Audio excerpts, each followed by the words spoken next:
Okay, so we've got our crown race pressed down all the way down to the top of the crown, and so now we are going to determine where to cut our steer tube. Because this is a brand new fork, you generally always have to cut your steer tubes.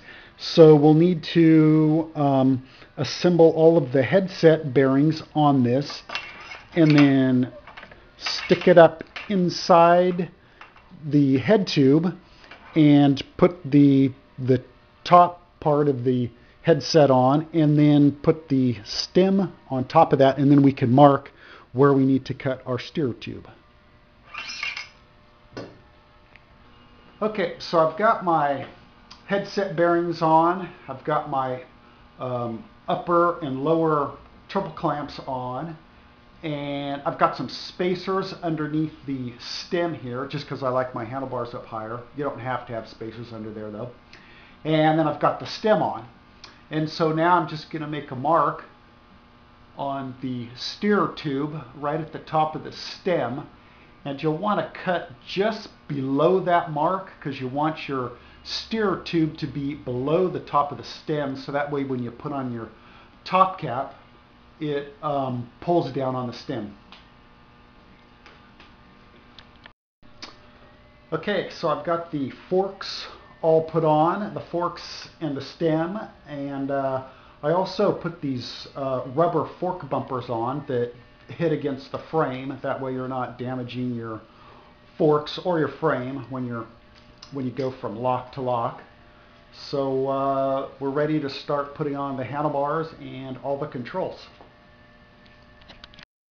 Okay, so I've got my forks on, and I've got my front wheel on, and I've got the front brake caliper on. And an easy way to align these calipers is you loosen up your bolts so that your caliper kind of floats free. Then you go up to your handlebars and put a rubber band from your handlebar to your brake lever, like so, so it applies pressure on your caliper. And then you tighten up your caliper mounting bolts like so, and in theory it should be aligned. Okay, so we're ready to start putting our chains on, and we'll start with putting the chain on from the jack shaft to the engine sprocket here.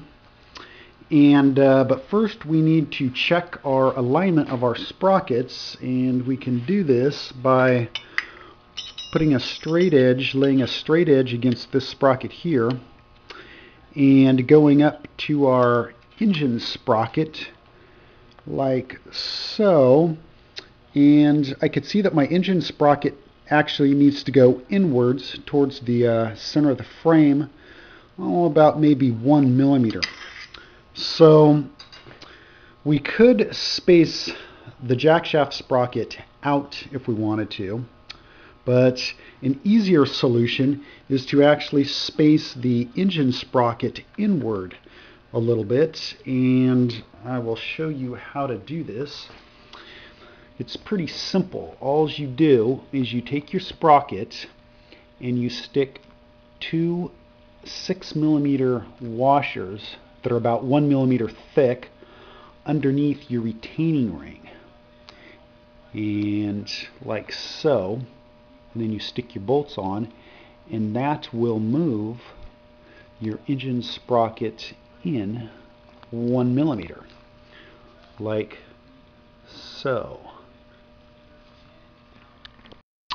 Alright, so I've got my sprockets aligned now, and sprockets are pretty much dead on. With these stuck these 6mm washers underneath my retaining clip right there, and so those guys are aligned. And so now we will put the chain on to see where we need to cut the chain, break the chain. And so you just stick your chain on your sprockets like so, and mark the link where you need to break it, and you break it. Alright, so I've got my chain on and I've bolted on my chain tensioner roller and bracket here, and it's just held on by these two bolts here. And so all I got to do is just adjust that guy up and tighten up that bolt, and this thing's good to go. The sprockets that I'm running here are a 13 tooth on the engine sprocket and a 26 on the jackshaft sprocket. There's only certain combinations that will work for the chain to come out to the right length. Otherwise, you have to run a half link, and this is what a half link is, which then with a half link you could pretty much run any gearing combination that you want to. But if you don't want to run a half link, there's only so many combinations, and 13:26 is the best ratio to use.